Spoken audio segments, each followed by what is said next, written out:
Ngayon sir yung revolusyon na. Revolusyon tayo! Di ba?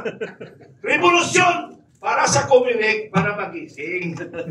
Hirap naman sa iyo, puro natakot tayo sa revolusyon.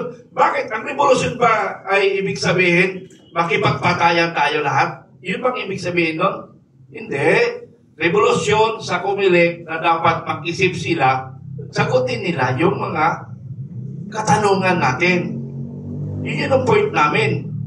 Kasi, hirap. Lagi na lang palakot yung batas. Yung batas, tinatarantado nyo ang batas. President Marcos, tinarantado mo ang batas, pero kami, tinatarantado nyo rin kami. Ginagamitan nyo kami ng batas, pero kayo ay hindi sumusunod sa batas. Ng batas ng Pilipinas, walang iya kayo. Kayo ang hindi kayo sumusunod sa batas. Ang gusto nyo, batas ninyo, hindi batas ng taong bayan. Yun yung point ko doon. Kailangan ba tayo lahat magising? Ayaw kong tinatarantado ninyo ang Pilipino. Kaya ako nagagalit, kaya ako bumuo ng Pilipino Kilan Forces para magkaisa tayo, labanan lahat ang tiwali.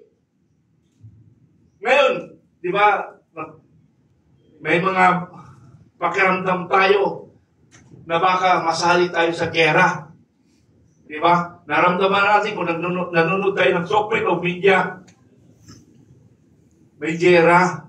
Pero ang bayang Pilipinas, parang walang naramdaman nangyayari sa bansa. Because they are busy for political activities. Sirain ang lahat ng kanyang kalaban. Ganon ang Marcos administration. Napakawalang iya. Ang administrasyon na ito. Mula ako pinanganak 1960. Ang edad ko ngayon ay 65 years old. Ito lang administration ng walang hiya.